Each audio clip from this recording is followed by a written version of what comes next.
Today, we're building these custom picture frames.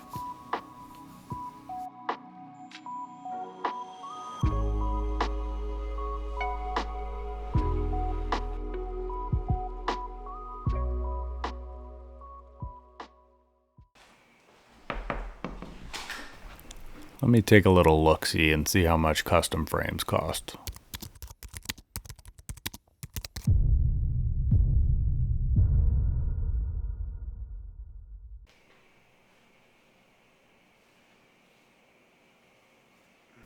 Well, I guess that's that. Let's get to building. I've broken this process down into 6 steps to building the perfect picture frame. If you stick around to the end, I'll show you how to put it all together. Starting at step 1, measure your art. This is a pretty easy one here. Just measure the length and width of your artwork and write it down. I'm building 2 frames here, so I have 2 new pieces to measure.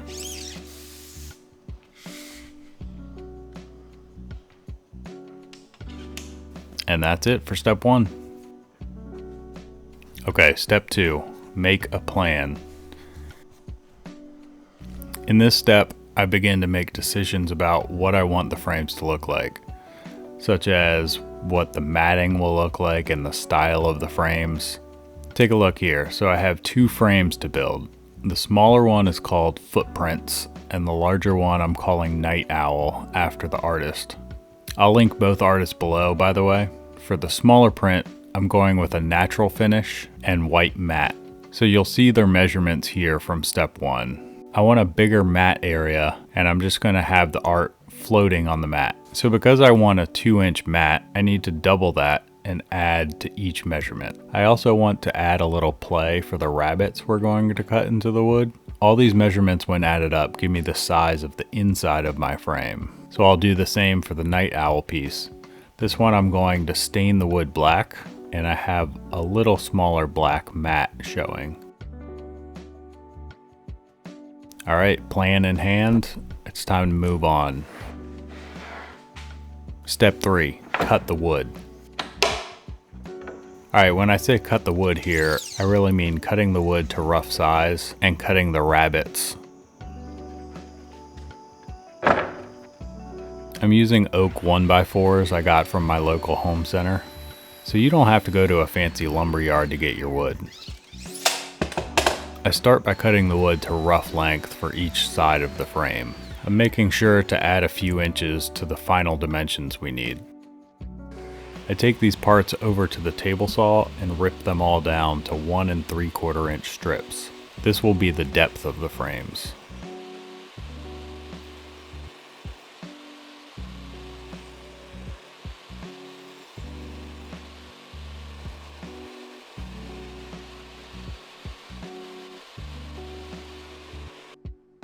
Next up, I need to cut the rabbets. I made my rabbets inset roughly 1/4 inch and about 3/4 inch deep to give plenty of room for the glass, art, foam core backing, and all that stuff.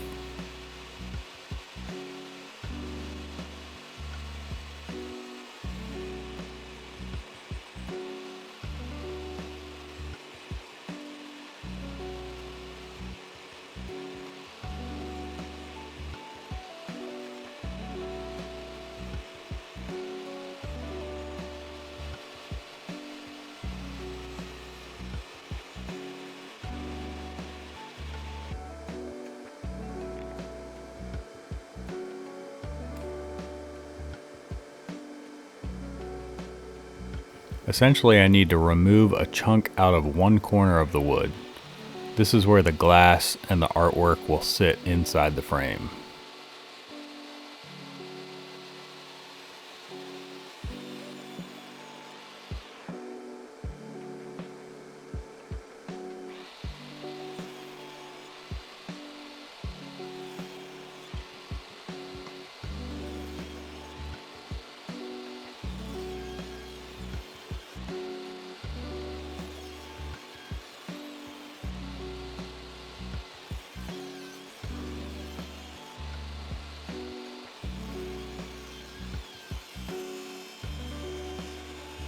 With my rabbets cut, I can move on to the next step.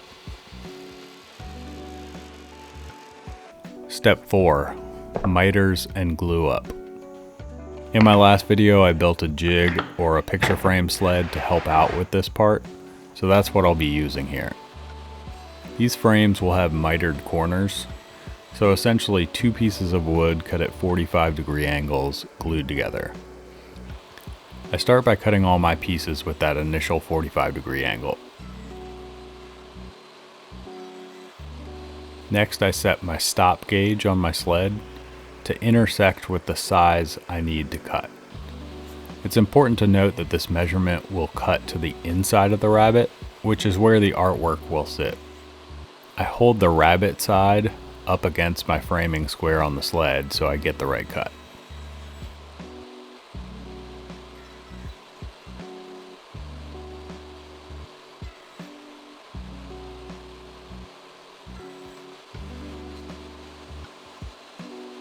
For this larger piece, I didn't account for how big it would be when building the sled, so I just had to eyeball where I needed to cut without the stop gauge.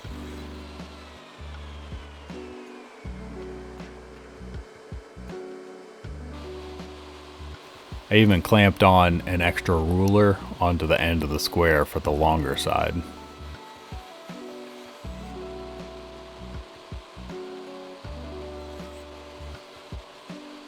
Alright, we have all our pieces cut to final dimensions, so let's glue them up. Now I didn't do a great job filming this part, but basically I glued up 2 opposite corners for each frame, put some painter's tape on those corners and let that sit for a bit. I came back and glued the 2 sides together, again taping up the corners for some holding power.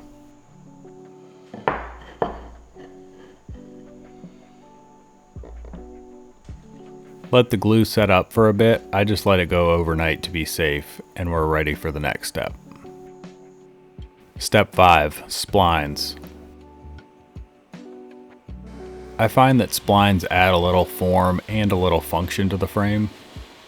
In terms of function, a spline adds strength to the mitered corners. The form is they add a little bit of visual interest to the frame. I'm using a spline jig for this, which I also made a video for. This jig lets me run the corners of the frame through the table saw to make the spline cuts. Next up, I need to actually cut the spline pieces. So this is a new technique I learned for ripping strips of wood the size of your saw blade. Basically, you set your fence, take 2 pieces of scrap wood and run them through so they're the exact same width. Then run them through together to cut off the exact width of your blade. And use that piece to run the wood you're using for the spline. Just make sure to be careful and don't put pressure on the blade when ripping these strips. If you feel uncomfortable at all, you can just buy some thin strips.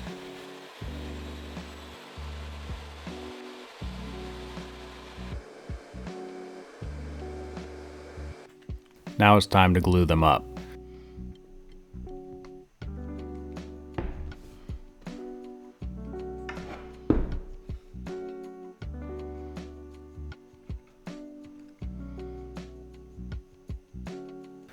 If they feel a little tight, just sand the strips down a bit until they fit your frame.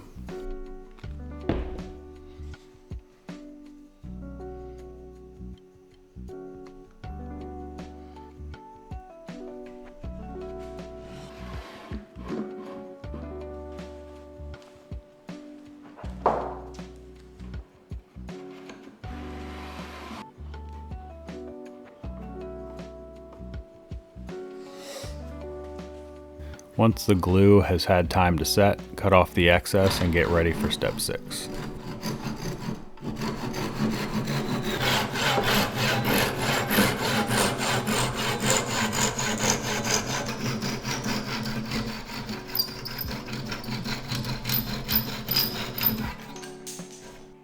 Step 6, sanding and finishing. Doesn't make for a great video, so I won't include a lot here. For the natural one, that was easy. I just put on a few coats of this General Finishes water-based finish. I did a very light 220 grit sanding between each coat. For the larger frame, I stained it black first with this Minwax wood stain. Just make sure to saturate the wood as much as you can and then wipe off any excess after you give it a little bit of time to set. Once the stain has time to dry, then I do the same thing and put a few coats of the General Finishes. And that's it. The actual frames are done.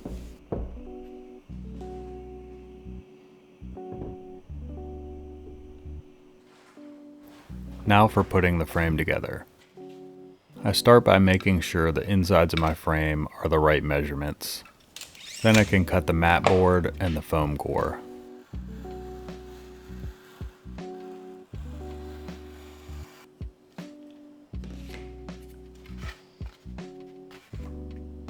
I just use acid-free double stick tape to attach these two pieces together.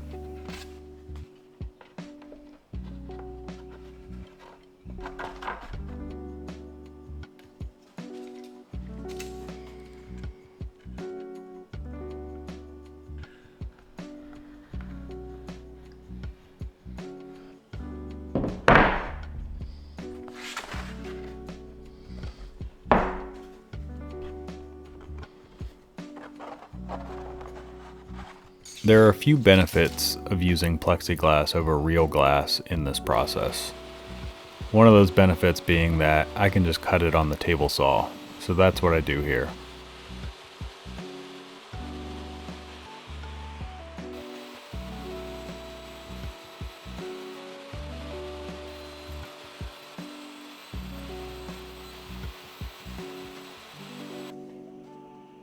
I also painted these little 1/4 inch spacers to put in between the plexiglass and the artwork. This is so the art doesn't actually touch the front piece.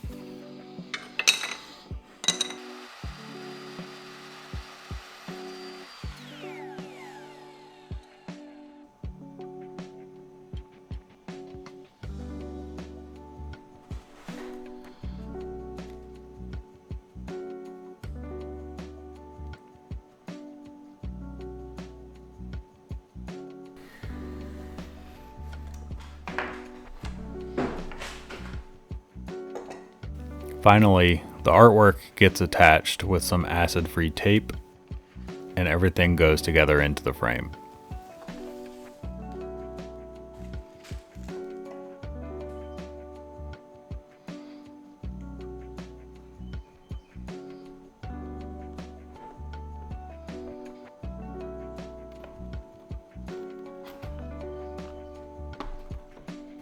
I have this little point gun to keep everything secure in there, but you could just use small nails gently hammered into the side.